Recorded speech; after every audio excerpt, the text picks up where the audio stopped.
ขอยกมือ10 นิ้วกราบนอบน้อมวันตาน้อมระลึกถึงยังพระผู้มีพระภาคเจ้าอรหันตสัมมาสัมพุทธเจ้าพระองค์นั้นโดยเสียงแก้วของข้าพเจ้าขอกราบนอบน้อมวันตาครั้งที่2ขอน้อมระลึกถึงอย่างพระสัทธรรมคำสอนขององค์สมเด็จพระผู้มีพระภาคเจ้าอรหันตสัมมาสัมพุทธเจ้าพระองค์นั้นด้วยเสียงก้าวของข้าพเจ้าขอกราบนอบน้อมวันตาครั้งที่3ขอน้อมระลึกถึงอย่างพระสงฆ์สาวกขององค์สมเด็จพระผู้มีพระภาคเจ้าอรหันตสัมมาสัมพุทธเจ้าพระองค์นั้นโดยเสียงก้าวของข้าพเจ้าและขอถวายความเคารพนอบน้อมไว้สามายังครูบาอาจารย์พระเถระเจ้าพระภิกษุสงฆ์สามเณรพระสังฆาธิการสงฆ์สมณศักดิ์ทุกท่านทุกรูปที่ติดตามรับฟังและขอถวายความเคารพท่านอาจารย์พระครูสมุวิสุวัตรวรกิจโจผู้อำนวยการสถานีวิทยุเพื่อการศึกษาพระพุทธศาสนาและวัฒนธรรมออกจากห้องส่งวัดไฟหินโดยความเมตตาของท่านอาจารย์พระครูมีความมุ่งหมายในการเผยแผ่ธรรมสู่ประชาชนในนามคณะสงฆ์จังหวัดเชียงใหม่และคณะสงฆ์อำเภอสันทรายตนโถอัตมภาพพระครูไพศาลสุตตกรเจ้าอาวาสวัดทุ่งปากเกร็ดตำบลหนองหานอำเภอสันทรายจังหวัดเชียงใหม่มาอยู่เป็นประจำทุกค่ำคืนของคืนวันพุธอาทิตย์ไหนจัดรายการเมื่อคืนก็มีอยู่วันหนึ่งคือวันพุธและวันศุกร์จัดตอนเย็นเจ้าพ่อเจ้าแม่ที่รอรับฟังจังตนตัวของอาตมาก็ขออนุโมทนาบุญกับโยมพ่อโยมแม่พ่อออกแม่ออกศรัทธาพ่อมอนแม่มอนพ่ออุ้ยแม่ป้าทุกท่านทุกคนผู้มีบุญทุกท่านวันนี้เราก็มาอยู่กับกันในช่วงเมื่อคืนดึกดื่นแต่วันนี้ก็เป็นวันที่กรมอุตุประกาศเข้าฤดูหนาวแต่ก็ยังมีฝนอยู่ ฝนมันก็จะเริ่มจางหายไปความหนาวจะเข้ามาในช่วงมื้อเช้าแต่ในช่วงกลางวันนั้นก็มีอากาศร้อนโยมพ่อโยมแม่ก็โปรดรักษาสุขภาพร่างกายของเราผ่านในการเปลี่ยนถ่ายฤดูกาลฝนไปสู่หนาวตลอดจนถึงรักษาสุขภาพอย่าให้ได้เป็นโควิดก็โยมพ่อโยมแม่บางท่านบางคนก็ไปฉีดวัคซีนเพื่อให้เรานั้นมีภูมิต้านทานกันแล้วโยมพ่อโยมแม่วันนี้ตัวเจ้าก็มีเรื่องที่จะจะจ๋าเกี่ยวกับวิถีชีวิตของผู้คนเฮาศรัทธาญาติโยมทั้งหลาย เมื่อแต่เจ้าก็ได้ฟังรายการท่านพระอาจารย์รูปหนึ่งทาง YouTube และก็เป็นสิ่งที่น่าคิดว่า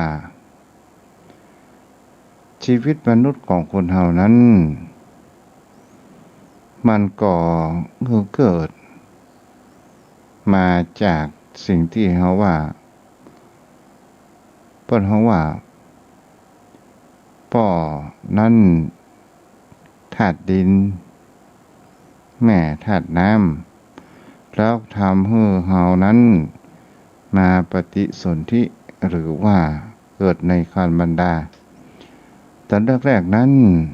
เฮาก็เป็นสิ่งที่เฮายังบ่ฮู้ว่าตนตัวของเฮานั้นมันเป็นอย่างไรและก็มีการวิวัฒนาการเกิดขึ้นคำว่าธาตุทั้งสี่เข้ามาประกอบการเกิดขึ้นก็คือดินน้ำและลมไฟแล้วทีนี้ในเรื่องความรู้สึกในคำว่าความจำได้ไม่รู้รูปเวทนาสังขารวิญญาณหรือว่าขันธ์ทั้งห้าย่อมพ่อย่อมแม่ซึ่งเป็นตัวต้นเหตุแห่งความยึดมั่นถือมั่นอันนี้ทุกเจ้าก็จะอู้คร่าวๆกันไปต่ออันสิ่งที่คนเราจะหันกันได้ว่าธาตุทั้งสี่นี้มันเป็นสิ่งที่เอื้อกันซึ่งกันและกันและก็เป็นสิ่งที่เราจะหันได้ว่าธาตุไฟในร่างกายของคนเรานั้นเป็นธาตุที่แรง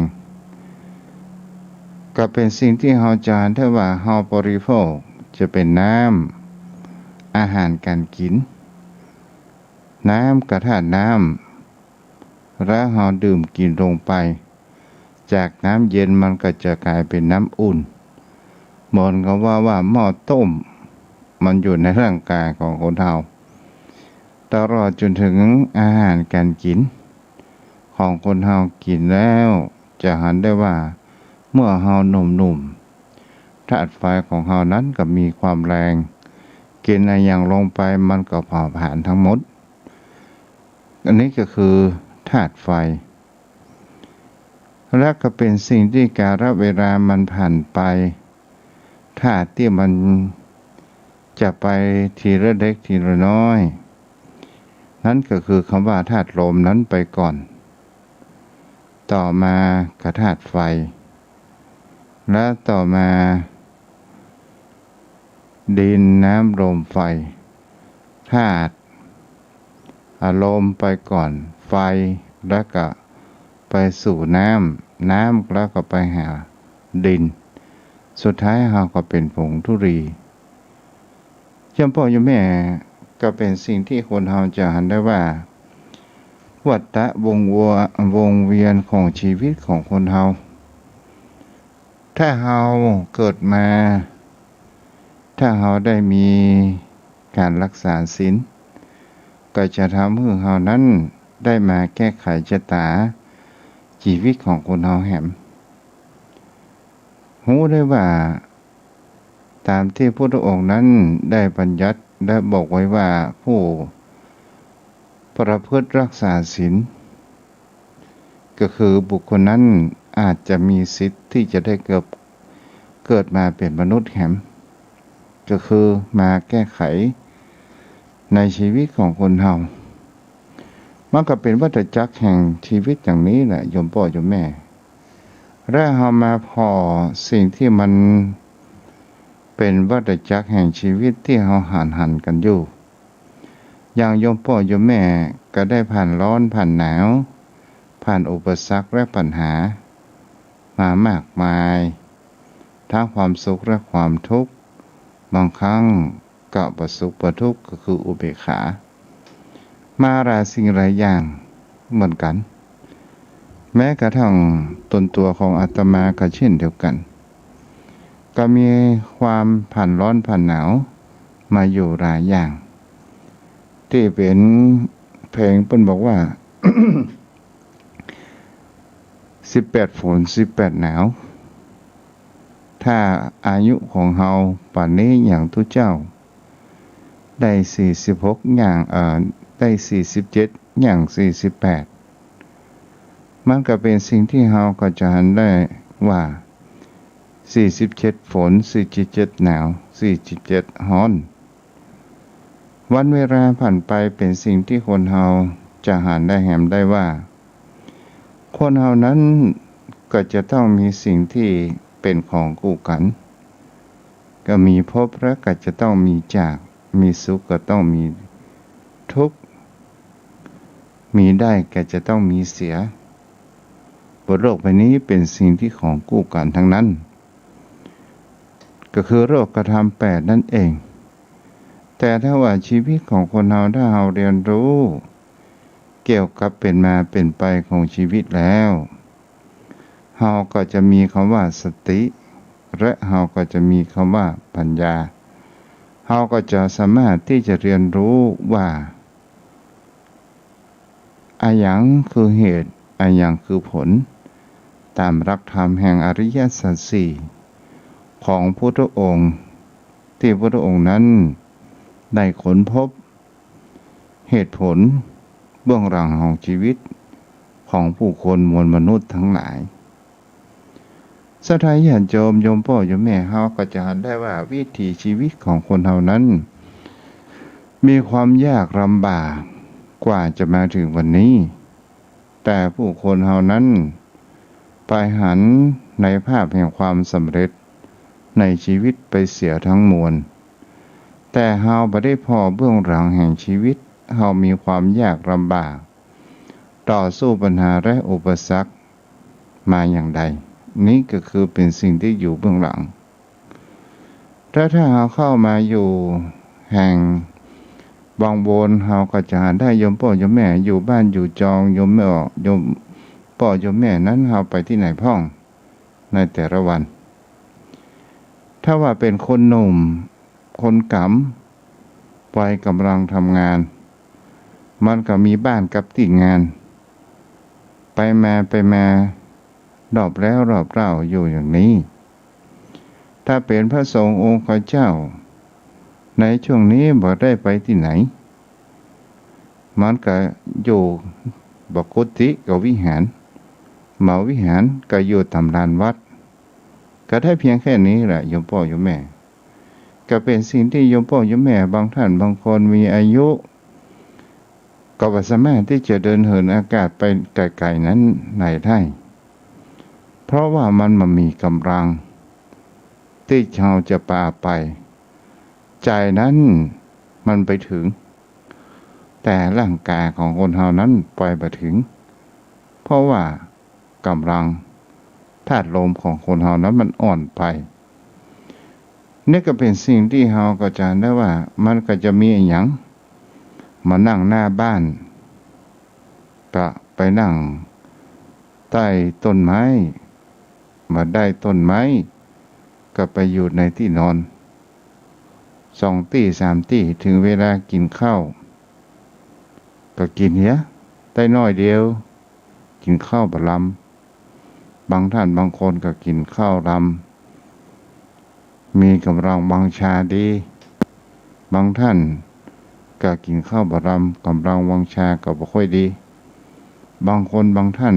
กำลังอกกำลังใจจากลูกจากหลานก็บ่ค่อยมีบางท่านบางคนก็มีกำลังอกกำลังใจจากลูกจากหลานเพียบพร้อมเจ้าพ่อเจ้าแม่บางครั้งบางคราเป็นสวเป็นผู้สูงวัยบางครั้งบางครามันก็มีความเหงาเกิดขึ้นได้เช่นเดียวกันนั้นที่เราเรียกว่าความเบื่อในที่นี้โยมพ่อโยมแม่ถ้าเรามาอู้ถึงว่าความเบื่อมันก็คือความจำเจนั่นเองโยมพ่อโยมแม่เราเบื่ออย่างพ้องเบื่อพอทีวีแม่ได้ก็มีละครน้ำเน่าพระเอกนางเอกสุดท้ายก็ได้กันมันก็อยู่อย่างนี้อยู่ตลอดมีพระเอกนางเอกมีตัวอิจฉาริษยา และหาพอแล้วพอเล่ามันก็วนเวียนอยู่อย่างนี้มันก็เหมือนเขาว่าเป็นมายานั่นเองถ้าหาพอตั้งข่าวมันก็มีแต่ข่าวอาชญากรรมข่าวทางด้านที่บดีข่าวด้านดีนั้นมันมีน้อยส่วนใหญ่ข่าวด้านดีนั้นไม่ได้ขายแต่ข่าวบดีนั้นขายถ้าข่าวพระสงฆ์องค์เจ้าและโยมพ่อโยมแม่ออกแล้วออกเล่าถ้าข่าวพระสงฆ์องค์เจ้าเป็นผู้ที่มีพัฒนาทางด้านจิตใจมีศักยภาพในด้านการพัฒนาก็มามีภัยเอาลงเนี่ยเฮาก็จะหาได้ว่าเฮาพอข่าวมันก็มีแต่ข่าวบดีทั้งนั้นมันก็เลยเกิดความเบื่อหรือว่าความจำเจบางครั้งบางคราวโยมพ่อโยมแม่ลูกจากที่นอนล้างหน้าล้างตาเฮาก็ทำอาหารกันกินนึ่งข้าวปอกไฟทำอาหารกันกินเท่าที่เฮาทำได้เฮากินข้าวแล้วเฮาก็มานั่งหน้าบ้านเฮาก็ไปเอี่ยวบ้านเพื่อนและเฮาก็ลองมาดูวิถีชีวิตว่าเพื่อนฝูงรุ่นเดียวกัน70-80ที่เคยอยู่ร่วมกันในหมู่บ้านมันก็เหมือนกับว่าเปิ้นจะต้องไปเกณฑ์ทหารอยู่ตลอดจากไปปิกไปบ้านเก่าบางครั้งบางคราวคนเฮาก็เกิดความเบื่อความเหงาและความเบื่อความเหงานี้เป็นสิ่งที่คนเฮานั้นบางครั้งบางคราวมันจะมือเฮานั้นเป็นโรคแห่งเขาว่าซึมเศร้าอย่างเกิดขึ้นกับตนตัวของเฮานั้นได้และเฮาจะมีวิธีแก้ไขและปัญหาอย่างใดอันนี้ก็เป็นสิ่งที่คนเฮานั้นจะต้องหาแห่งจุดแห่งความบกพร่องในความคิดความอ่านของคนเฮานั่นเองคำว่าเบื่อนี่โยมพ่อโยมแม่เป็นสิ่งที่คนเฮานั้นบางครั้งบางคราวเฮาเบื่อคนเฮาเบื่อเสียงทุกขวนเบื่อไปต่างๆนานาเกิดขึ้นและก็เป็นสิ่งที่คนเฮานั้นบางครั้งบางคราวเฮาได้ยินเสียงที่มันบ่ถูกอกถูกใจเฮาก็เกิดความเบื่อในที่นี้เฮาอู้ไปแห่งประการหนึ่งก็คือเปิ้นฮ้องว่ากระแสของอารมณ์ถ้าเฮาอู้ไปอารมณ์นั้นคืออะไรหยังก็มีครูบาอาจารย์บอกว่าคือสติอารมณ์เบื่อวันทั้งวันนั้นโยมพ่อโยมแม่ถ้าเฮาอู้ถึงว่าความเบื่อบางคนก็หาว่าตอนเช้ากินอาหารอร่อยมีความเบื่อหรือไม่ก็มามีความเบื่อในตอนกลางวันมีอาหารการกินหรือว่ามีลูกมีหลานเข้ามาเอี่ยวหาเฮามีความเบื่อหรือไม่ก็มามีความเบื่อตลอดจนถึงตอนเย็นก็ถามโยมพ่อโยมแม่เฮามาอู้ถึงตัวความเบื่อกับความเบื่อความเบื่อหรือว่าความเบื่อหน่ายและความเบื่อหน่ายถ้าเฮามาอู้ถึงว่าเป็นอารมณ์สุขอารมณ์ทุกข์อารมณ์สบายใจและบ่สบายใจบางครั้งบางคราวก็เป็นสิ่งที่เฮาจะเห็นได้ว่าตอนเช้าเฮาอารมณ์ดีตอนบ่ายเฮาอารมณ์เสียตอนเย็นเฮามีอารมณ์บ่สุขบ่ทุกข์ก็คืออุเบกขามันก็พัดเวียนไปกันอย่างนี้ตลอดจนถึงเป็นชั่วโมงหรือว่าเป็นนาทีก็ตามนั่นก็เป็นที่ทำให้เฮานั้นเห็นว่าความเบื่อมันก็บ่จะอยู่ถาวรมันก็เป็นอนิจจังเช่นเดียวกันก็คือเป็นแห่งกฎแห่งพระไตรลักษณ์เช่นเดียวกัน แต่บางครั้งบางคราวคนเฮานั้นมีจิตเปิ้นว่ามีจิตตกแล้วก็บางครั้งบางคราวเฮาจะมีความรู้สึกแย่และเฮาจะลองมาหันดูว่าเฮาควรจะทำอย่างใดดีกับอารมณ์เบื่อนี้เบื่อมากเบื่อเป็นบางครั้ง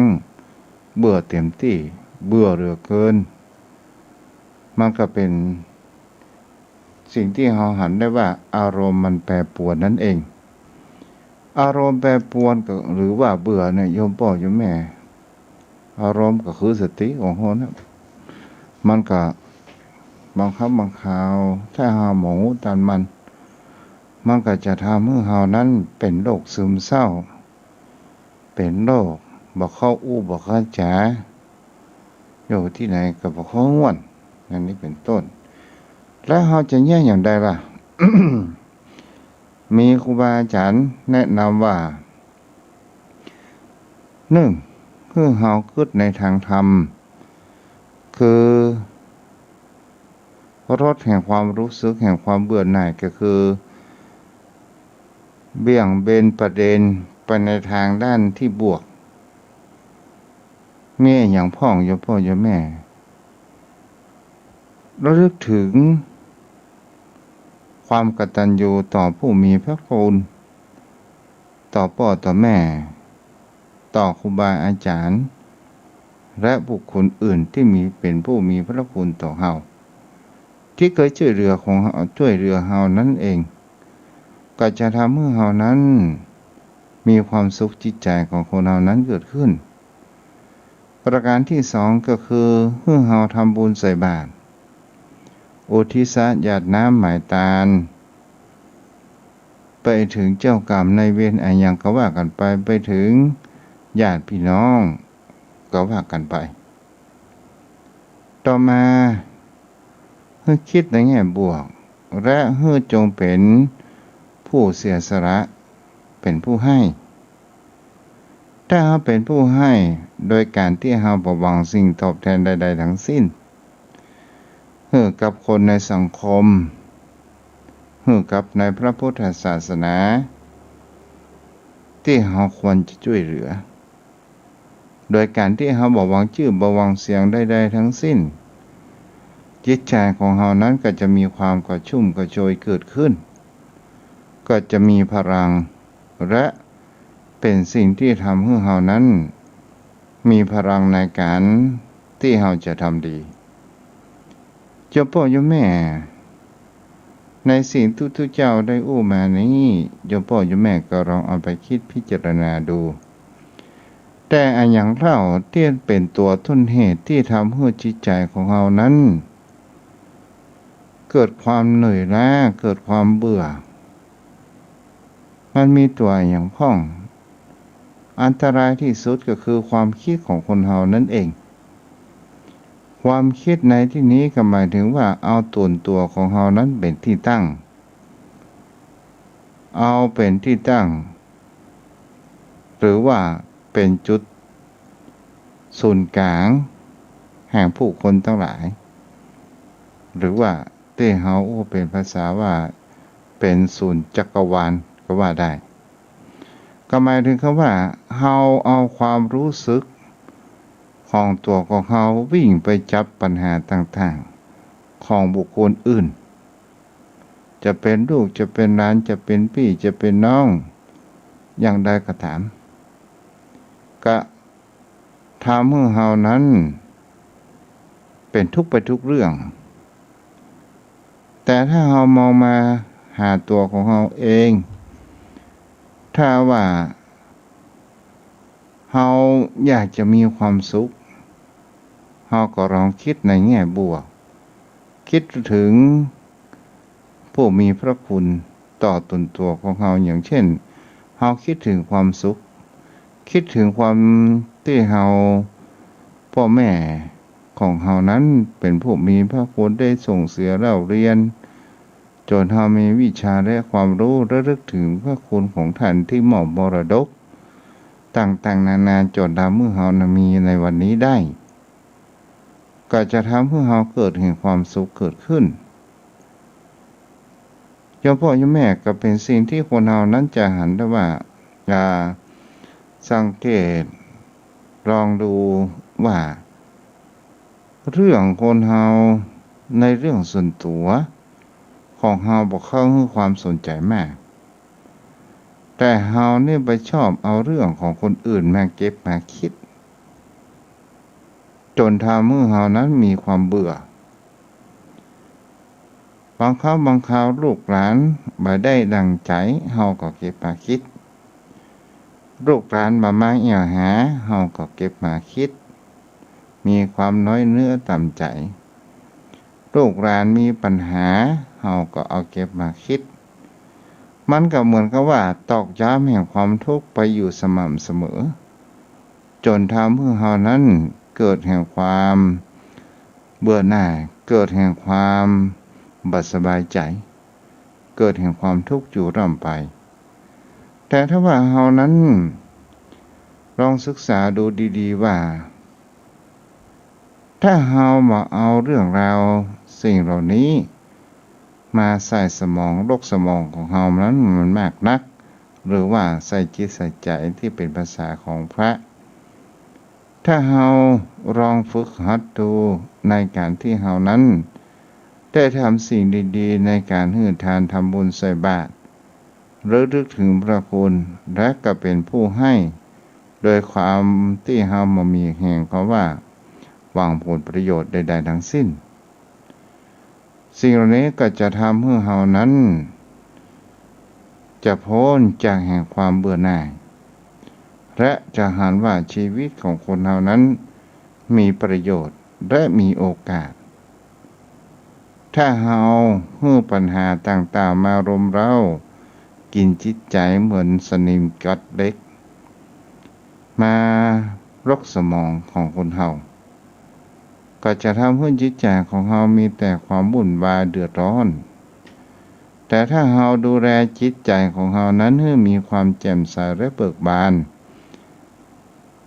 เหมือน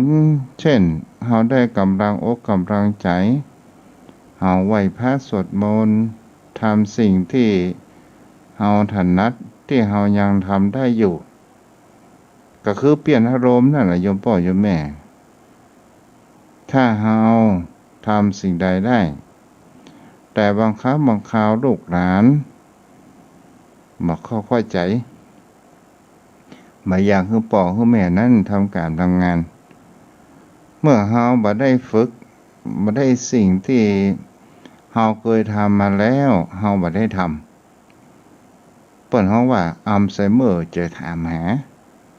เพราะว่าสมองเฮาบ่ได้ทำงานนั่นเองทำงานเต็มพลังโยมพ่อโยมแม่ก็เป็นสิ่งที่คนเฮานั้นบางคราวเฮามีแรงเท่าใดเท่าที่เฮาทำได้ก็ทำแค่ง่อมแค่เหงาไปก็จงคิดอยู่เสมอว่าลูกก็หวังดีกับเฮาแต่เฮาก็ทำเท่าที่เฮาทำรังมีกำลังแต่ถ้าว่าเฮาแก้ง่อมแก้เหงาไปเหมือนที่ในข่าวว่า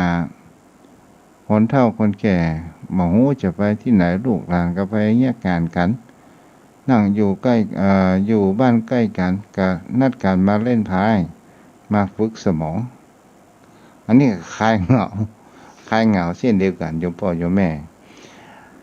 สิ่งที่สำคัญมากที่สุดนั้นก็คือการดูแลจิตใจของเรานั้นให้มีพลังและเราจะทำอย่างไรให้จิตใจของเรามีพลังไหว้พระสวดมนต์และเราก็นึกถึงบุญคุณของพ่อแม่นึกถึงในการกระทำความดีของเราในรอบปีอย่างเช่นในรอบปีของ64ตั้งแต่เดือนมกรามาจนถึงเดือนพฤศจิกาเราได้ทำบุญกุศลกี่ครั้งเราได้ทำที่ไหนพ้องวัดนั้นเราเคยไปก่อและเราได้ช่วยผู้คนอย่างพ้องถ้าคิดอย่างอี้นะโยมพ่อโยมแม่ จิตใจของเรานั้นจะบ่เกิดความเบื่อจิตใจของเรานั้นก็จะมีพละกำลังเกิดขึ้นถ้าเราทำสิ่งที่เราทำได้แห่งประการหนึ่งก็คือการเจริญสติก็คือความรู้ตัวของเราถ้าเป็นภาษาธรรมก็ว่าเจริญสติปัฏฐานสี่ก็คือฝึกหัดดูแลจิตใจของเราในการที่เรามีสติเป็นที่ตั้งสติก็คือความรู้ตัวของคนเรานั่นเองเราสติเป็นที่ตั้งถ้าเราโอ้แห่งประการก็คือการประพฤติปฏิบัติธรรมในสำนักที่มีครูบาอาจารย์มีผู้เปิดคำว่าพระวิปัสสนาจารย์ผู้สอบอารมณ์เวลาบางครั้งบางคราวคนที่บ่ได้อยู่กับครูบาอาจารย์บ่ได้สอบอารมณ์จิตมันจะฟุ้งเฟ้อและมันก็จะมีเหมือนกับว่าธาตุไฟแตกอย่างกับข่าวโยมพ่อโยมแม่หันที่ว่ามีคนโยมไปประพฤติปฏิบัติธรรมและจิตฟุ้งซ่านและก็อ้างว่าตัวเองนั้นระลึกวันตายได้แล้วยังมีความเห็นแก่ตัวว่าตัวเองนั้นเป็นลูกของพระพุทธเจ้าเมื่อรับโลกนี้ไปสรีระอันจะเป็นพระธาตุนี่แหละศรัทธาญาติโยมทั้งหลายอันนี้เขาก็จะได้ว่าไปทำวิปัสสนาแล้วมามีครูบาอาจารย์อย่างแท้จริงที่สอบอารมณ์ปนห้องว่ามันจิตมันฟุ้งอย่างนี้เป็นต้นแต่ถ้าว่าบุคคลใดที่ไปเรียนรู้กับครูบาอาจารย์นั้นได้เรามีโอกาสจะไปที่เพื่อมีพระวิปัสสนาจารย์ในสำนักกระไรที่รายต่างแนวประธานสติปัฏฐานสี่ก็มีหลายวัดด้วยกันจะเป็นลำเปิงวัดพระธาตุจอมทองและก็อย่างไรที่อยู่โยมพ่อโยมแม่แล้วมีคำว่าการที่เรามีการเจริญภาวนานี้เราก็จะได้มีแห่งคำว่าสติหรือว่ามีเบรกและเราจะบ่เพียงพร้ำไปคือความโกรธนั้นมาเป็นเจ้าชีวิตของเราบ่ให้ความโกรธนั้นมาครอบงำจิตใจของเราเพราะว่าเรามันมีเบรกถ้าเรามีเบรกแล้วก็จะทำเมื่อเรานั้นรู้ว่าเราจะทำอะไรอย่างและอะไรอย่างจะเกิดขึ้นและมีผู้คนเข้ามาเราก็จะสามารถรู้ได้ว่าบุคคลที่มีลักษณะนี้เข้ามาเพื่ออะไรอย่างเราก็สามารถที่จะเรียนที่จะมีพลังจิตและก็สามารถที่จะทำให้จิตใจของเรานั้นมีความสงบเกิดขึ้นได้ถ้ามาวิเคราะห์แห่งประการหนึ่งโยมพ่อโยมแม่ถ้าเราถึงว่าชีวิตมนุษย์ของคนเราเนี่ยถ้าเราตัวจิตออกไปก่อนเหลือแค่ร่างกายมันก็เหมือนกับหุ่นกระบอกดีๆนั่นเองและตัวผู้บังคับต่างหลังมันจะมีสักกี่คน3 คน2 คนพ่อง4 คนพ่องและทีนี้จะหาได้ว่าผู้คนทั้ง4 คนกะจักท่าจักทางหุ่นกระบอกนั้นมีชีวิตชีวาเหมือนกับว่ามีจิตเหมือนกับว่าเป็นคนจริงๆโยมพ่อโยมแม่เราก็จะหันได้และเราลองมาสังเกตดูเห็นว่าจิตใจของคนเราก็เช่นเดียวกันกับเหมือนกับคนที่จักหุ่นกระบอกนั้นจิตใจของคนเราก็ลองคิดว่าบางคราวเนี่ยถ้าเราบ่ได้มาทางธรรมถ้าเราบ่มีสติเนี่ย มันคิดไปสปะโยมพ่อโยมแม่ นาทีหนึ่งคิดได้เป็นร้อยเรื่องพันเรื่อง นาทีหนึ่งบางครั้งก็มีความคิดที่จะโกรธบางครั้งก็มีความคิดที่อยากจะได้บางครั้งก็มีความคิดที่จะปลงวางมันสปะสปันมันก็เหมือนกับหุ่นกระบอกเอานะโยมพ่อโยมแม่เนาะวันนี้รักษาเวลาได้พอสมควรเอาละโยมพ่อโยมแม่เดี๋ยวรอสักกำเด้อตุเจ้าขอเอาโทรศัพท์กันเดี๋ยวเราก็มาสนทนาทำกันเนาะ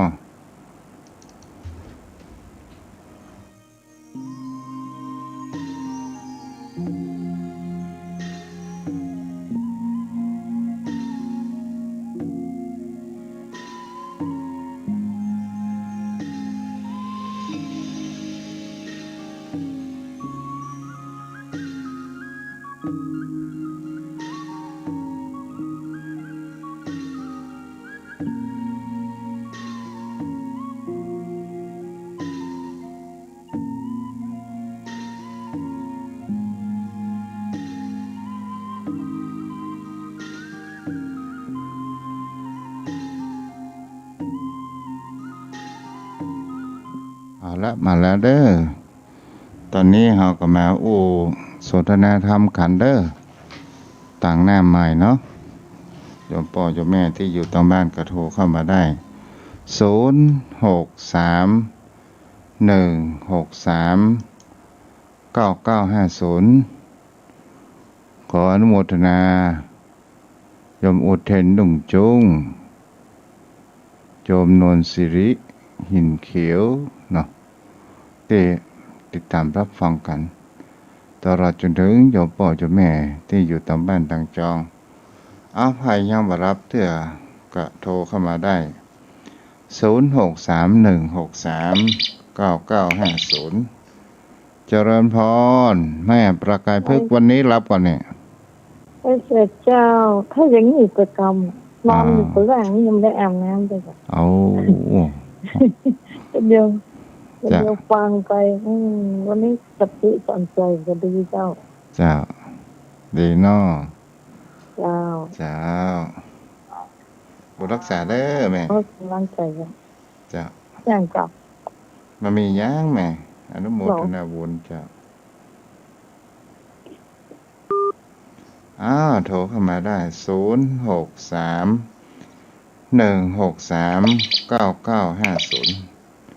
ไหว้สาครับหลวงพ่อกฤษจำได้ท่านมหาครับผมไม่เป็นยังไงไม่รู้อาจารย์ท่านนั่งไปแล้วมันก็ห้อยไปเฉยเลยเป็นบ่อยครั้งเลยอะไรหลวงพ่อไม่รู้ว่าจะเป็นกรรมฐานหรือเปล่าไม่รู้เป็นบ่อยเนี่ยมันไปแล้วมันก็จะกลับมาทำไมกันเราทีก็ถามตัวเองนะไปก็ไปแล้วกลับมาทำไมเขาไม่รู้มาทุกข์กวีกว่าต่อไปอีกแบบที่อาจารย์คุยเมื่อกี้เนี่ยจ้ะแล้วมันเป็นไงนั่งนะฉันข้าวนะมันหลับเฉยเลยอาจารย์อาจารย์พระครูอภิวัตรท่านบอกว่าไงดักไปละหลวงพ่อ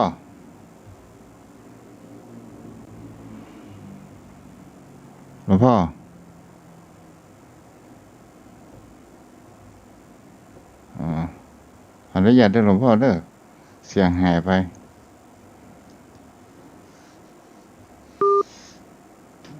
โทรเข้ามาใหม่ก็ได้เด้อโยมหลวงพ่อเนาะ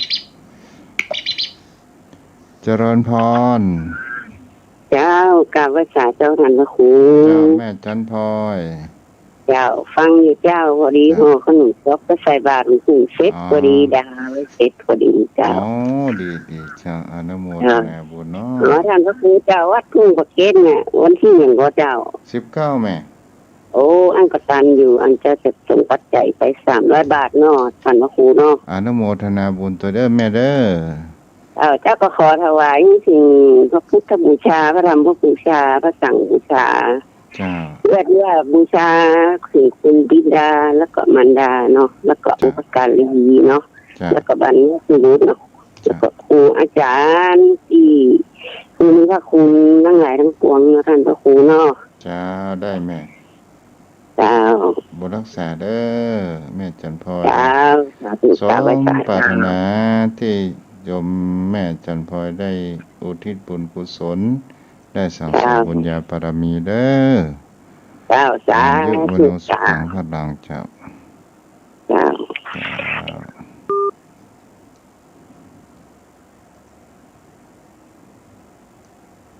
โทรเข้ามาได้เนาะเจริญพรไหว้สาเจ้าแม่โยมแม่อยู่ไม่อ่อนที่นะเจ้าฮับขึ้นท่านอยู่เจ้ายังบันลัดเตื้อเจ้าเสียงใส่เกี่ยวสักเกี่ยวด้วยเจ้าแม่อย่างก็สุมาเตแม่โทรมาหลายเตื้อแม่ละมุนเจ้าอยู่ที่ไม่อ่อนเนี่ยเจ้าฟังอาจารย์เจ้าฟังอยู่ตลอดเวลาเจ้าทุกตนทุกองค์เจ้าดีละมีจิตใจเป็นธรรมแม่โทรไปให้กำลังใจเด้อท่านเน้อจ้าบุญรักษาด้วยแม่เจ้าไว้ตาเจ้าใครจะโทรมาแหม0631639950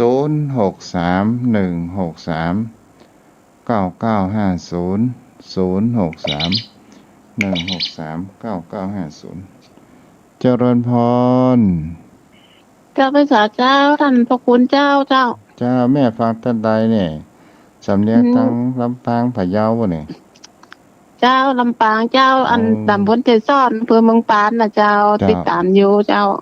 แม่ฟังคืนไหนเนี่ยฮะแม่ก็ฟังไผ่หินเจ้าไผ่หินเนาะจะซ้อนจะโอ้ดีปองพุทธแหงก็หาแม่เจ้าว่าจะได้ก็เจ้าขึ้นตังปูนแหงก็ชัดเจนดีก็เจ้าก็บ่ค่อยชัดแต่ใดก็ฟัง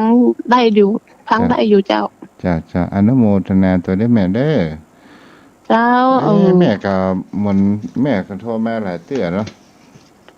เจ้าไม่โทรไปเกือบทุกปุดแล้วเจ้าแม่ล่ะแม่ก็ติดตามอยู่ชอบฟังอยู่เจ้ามันก็หา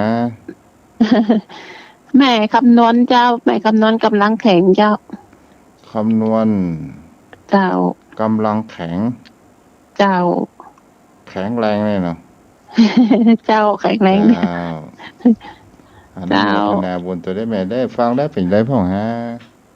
โอ้ก็ได้สาระนะเจ้าโอ้เป็นคติสอนใจดีๆเจ้าคนเฮานี่เฮามาแล้วนี่ถ้าเฮามีความโลภความอยากได้อยากมีเนี่ยมันก็ตึงมีความสุขเนาะเจ้าถ้าเฮาปล่อยวางว่าเฮาก็ได้หยังแล้วก็ปล่อยอยู่ไปเจียมันก็สบายใจเจ้าปล่อยวางอารมณ์เสียพ่องเจ้ามันถึงบ่ได้เหมือนดังที่เฮาคิดปรารถนาเจ้าก็บ่ได้ทุกข์ใจหยังเก่าลูกเต้าก็สมใจอยู่เจ้าดีแล้วจ้าแต่อยู่คนเดียวเจ้าลูกเต้าอยู่ไกลอยู่ภาคอีสานเพิ่นเจ้าโอ้เหงากันเด้อเจ้าว่าธรรมะธรรมโมเนี่ยเป็นตีจ้างตีเปิ่งเจ้าถึงมาวันเมื่อคืนเจ้าดีแล้วแม่เด้อเป็นมีจิตใจอยู่กับธรรมรับธรรมของพุทธองค์เนาะเจ้าอยู่กับนำกับธรรมเนี่ยเจ้าบุญรักษาแม่คำนวณเนาะเจ้าไปให้กำลังใจท่านพระคุณเจ้าเน้อเจ้าบุญรักษาเจ้าโทรเข้ามาได้อยู่เนาะ0631639950ไผที่อยู่ดึกดื่นเป็นกู่กับทุกเจ้าโทรเข้ามาได้เด้อ0631639950 0631639950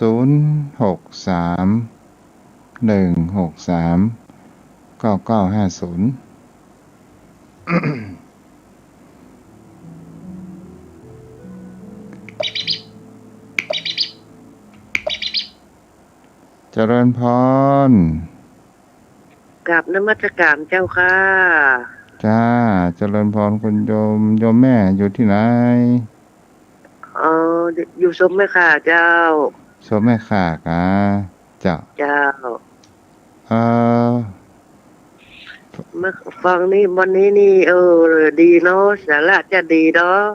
เจ้าตัวเจ้าอู้เรื่องอย่างฮะแม่เรื่องอยากกันเอาโฟนเฮาที่โลกกันนะเนาะ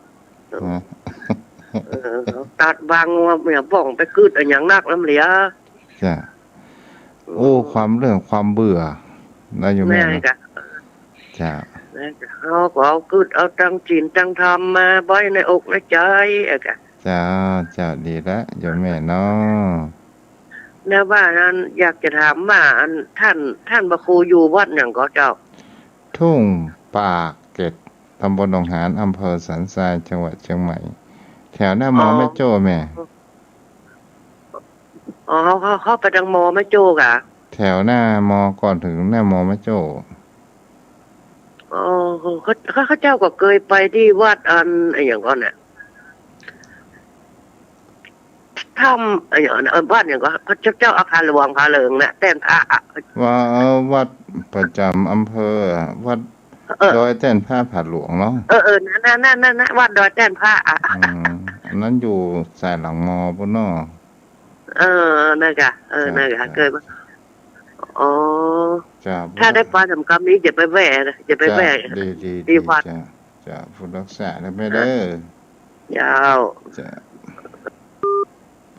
อ้าวโทรเข้ามาได้เด้อ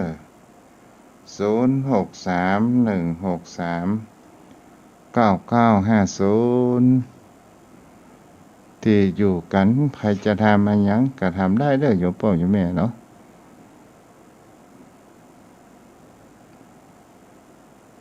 พ่อนานฟังก่อนวันนี้พ่อนานฟังก็โทรเข้ามาได้เด้อ0631639950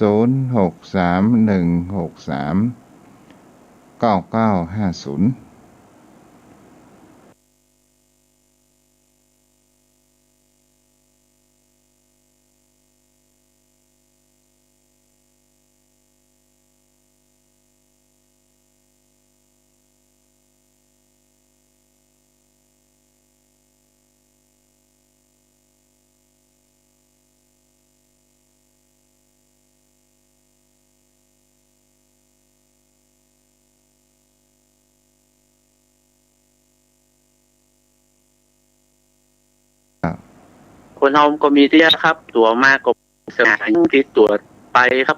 เอาธรรมะคำสอนคุณงามความดีท่านพระคุณเจ้า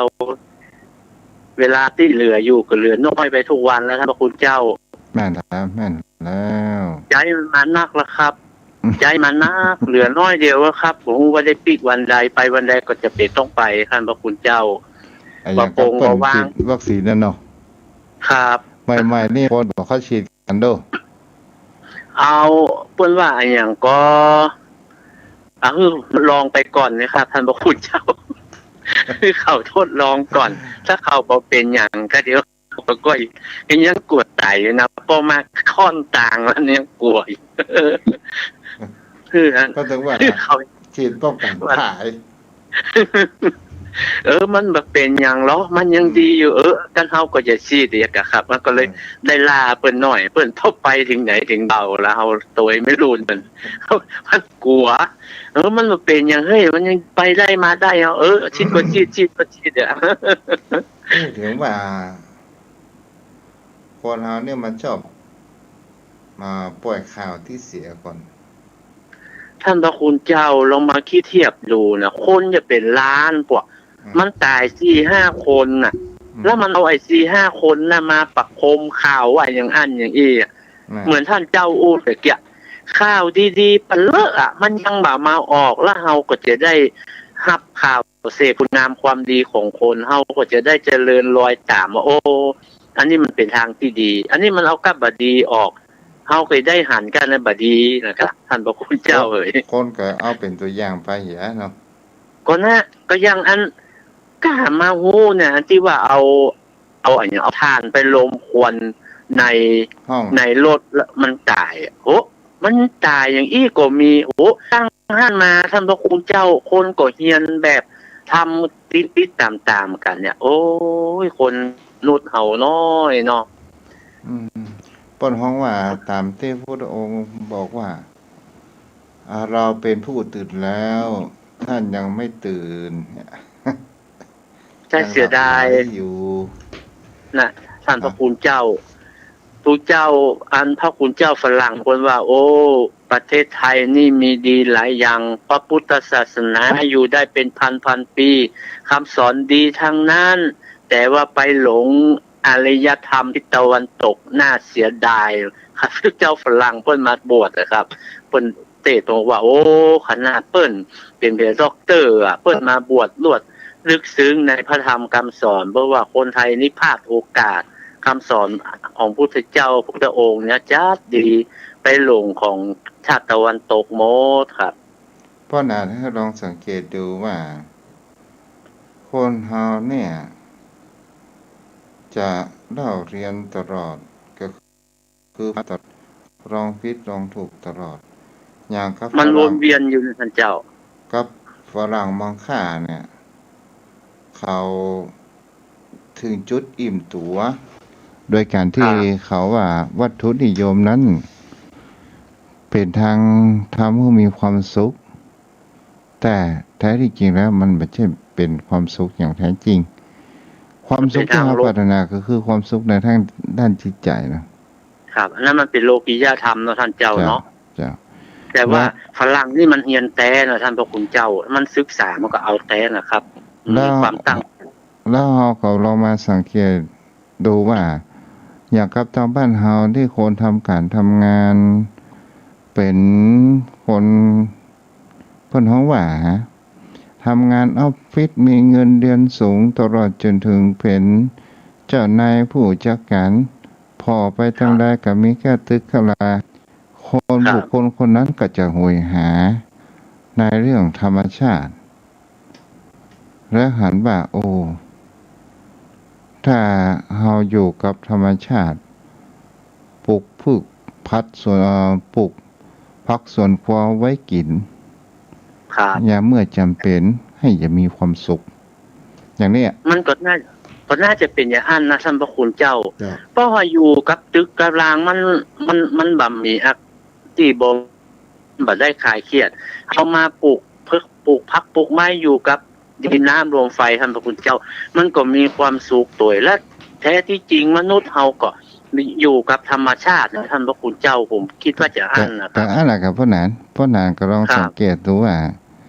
ไอ้อย่างสิ่งที่เฮาบอกเคยสิ่งที่เฮาบ่มีสิ่งที่เฮาบ่ได้ทดลองเนี่ยเฮาก็อยากจะลองก็เหมือนทุกเจ้ากับพ่อหนานครับมันบ่เคยลองมันหอมกลิ่นมากเลยเพราะว่าคนในใครออกคนนอกใครเข้าท่านเจ้าเนาะเพราะว่าตุกโอ้ท่านเจ้าผมเคยอู้กับครอบครัวนะโอ้ถ้ามันซิกได้อย่างตุอย่างพานี่อย่าซิกไปเดียวซิกไปไหนก็ซิกไปบวชกันแล้วอย่ามาเนี่ยอย่างก็คนในก็ใครออกคนนอกก็ใครเข้าถ้ามันซิกได้ก็ซิกเมินแล้วก็มันอยู่ในทางธรรมมันสบายใจท่านเจ้ามันมีความเป็นอยู่ที่อยู่กับธรรมชาติมันบ่ต้องภาวะพะวงบ่ต้องได้ทุกข์ยากลำบากอย่างอื่นมันต้องได้ต่อสู้สิ่งดีสิ่งเด่นอย่างกันแล้วครับท่านพระคุณเจ้าแม่นล่ะทุกวันนี้ถึงแม้เขาจะหาอย่างใดแต่เขาก็ต้องมาวนเวียนอยู่กับธรรมชาติอยู่ดีครับแล้วที่สุดแล้วเขาก็บ่ได้เอาอย่างไปสักอย่างเขาจะถามตัวเก่าว่าที่เขาเซาะมามันจนเกินกลิ่นเกินใจเขาก็ลืมมันไปคนมาติ๊กคนมาติ๊กแล้วเขาก็ไม่ได้ใจถึงเวลาก็ต้องจากไปท่านเจ้าแม่นเนี่ยถึงเวลาก็จากไปและทรัพย์สมบัตินี่ก็เป็นของคนอื่นไปเหียทั้งที่เขาเป็นคนหาแต่เขาหาหรือเขาเพราะว่าเขาลืมตัวลืมตนนั่นพระคุณเจ้าลืมเอาธรรมะธรรมโมก็ไปหาโคนควายทางวัตถุนิยมนักเกินไปท่านพระคุณเจ้าเป็นของไอ้แก้วมารูนใช่เนาะโอ้คิดดูมันเป็นบุญเขาก็มันเป็นทุกข์ของเฮาท่านพระคุณเจ้า มันเป็นบุญของเขาแต่มันเป็นทุกข์ของเฮาแล้วเขาก็บ่ใช่กึดถึงเฮานะเฮาอู้แบบว่าลูกเต้าเขาจะกึดถึงเฮาก็เมื่อใหม่ๆเมินไปแล้วเขาก็บ่คิดถึงนะ ดังนั้นผมก็ว่าเขาทำบุญทำกุศลซึ่งมันเป็นต้นทุนกับเฮากว่าเฮาไม่ต้องไปรอกับคนอื่นละ เพราะเขาว่าคนเฮาเนี่ยที่เฮาหันกันอยู่นี่นะมันก็เหมือนกับเฮาฝันน่ะเนาะครับเหมือนกับเฮาฝันอย่างนั้นนะท่านพระคุณเจ้าถ้าเฮาพัดพากจากกันไปแล้วเนี่ยมันก็เหมือนกับว่าเฮาตื่นมันก็เหลือเพียงแค่ความทรงจำนั่นที่ดีๆไว้ให้กันความครับเฮามาในโลกนี้ก็เหมือนเฮามาแอวมาชมมาได้นะท่านเจ้าถึงเวลาเฮาก็กลับไปที่มันมีอย่างหนึ่งคือว่ามาตัวเปล่าแล้วก็กลับตัวเปล่านะท่านพระคุณเจ้าเนี่ยมันน่าคิดเหมือนกับพวกนั้นลองคือถ้าว่าพวกนั้นพ่อแม่ของพวกนั้นมีอยู่อีเนาะมีอยู่ก็ประเดี๋ยวนี้บ่มีครับไปเมินแล้วครับท่านพระคุณเจ้าบ่มีหลักมดหายเวลาพวกนั้นอยู่สุขสบายคิดถึงหาคนเฒ่าทั้งสองคนโอ้พ่อกูเคยสอนอย่างอันอย่างนี้พ่อกูได้อบรมครูถ้ามันมีเปิ้นอบรมนี่ให้อย่าเป็นจังได้หมออีเนาะ